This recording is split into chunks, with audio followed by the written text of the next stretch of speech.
Hello everyone, this is Mr. Laubach. In this video, we are going to go over the four characteristics of the state, the four theories of the origins of the state, direct and indirect democracy, along with some other things along the way.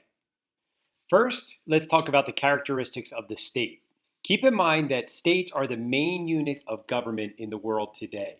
So think of a state as a country or a nation. When we think of states, we think of places like Pennsylvania or Delaware or New Jersey.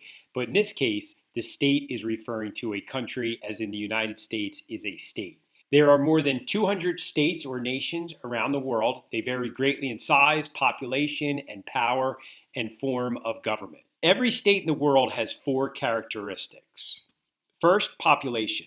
Large or small, every state must be inhabited, that is, have a population. Territory. Every state must have land with known and recognized borders.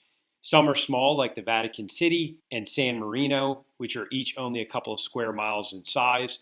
Some are very big, like the United States and Russia and Canada. Government. Government is the mechanism through which a state makes and enforces its policies. So every state has to have a political organization. Now, of course, this can vary from state to state. And finally, sovereignty. The state has absolute power within its territory. It can decide its own foreign and domestic policies, and it can decide its own form of government. So population, territory, and government are the four basic characteristics of the state. Now for the four theories of the origins of the state. In other words, how did states come to being? Political scientists believe that there are four basic ways in which states came to be. These include the force theory. An individual or group claimed control over a territory and forced the population to submit.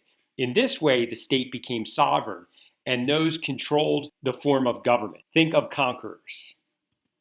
Divine right theory. God created the state, making it sovereign. The government is made up of those chosen by God to rule a certain territory. The population must obey their ruler, or they will feel the wrath of God. Think of Chinese emperors, Egyptian pharaohs, Aztecs, Mayans, and even the British monarch. The evolutionary theory. A population formed out of primitive families. The heads of these families became the government. When these families settled in one territory and claimed it as their own, they became a sovereign state. And naturally, the need for a government and a political institution evolved. The social contract theory. A population in a given territory gave up as much power to a government as needed to promote the well-being of all. In doing so, they created a sovereign state. So the United States and the U.S. Constitution is that social contract in the social contract theory. Think of people like Hobbes and Locke when we think of the social contract theory. Now, there are two main types of government in the world. There are democracies and there are dictatorships, and each a dictatorship and a democracy take on different forms. In a democracy, the people ultimately have the power.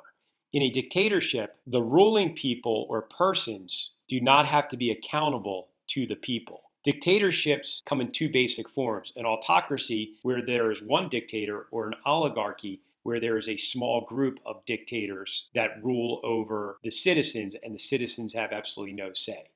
There's also a theocracy, which law is based on religion. Modern-day Iran is a great example of this, and the modern-day Taliban in Afghanistan.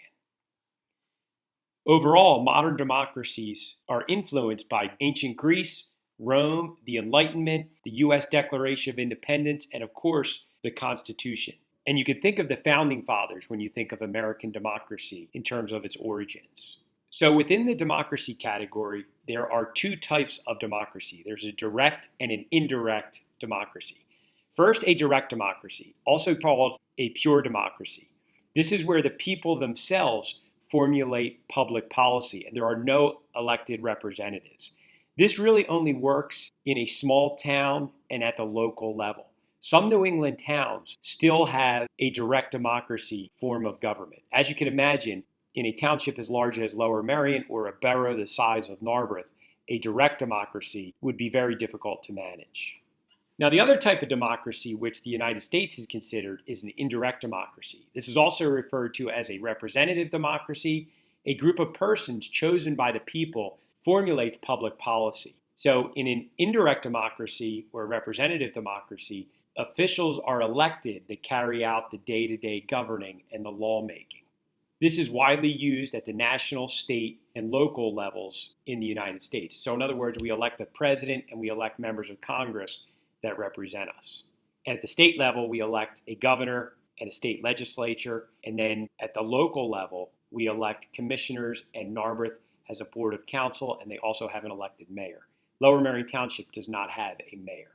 An indirect democracy is also known as a republic. I hope this information helps. Let me know if you have any questions.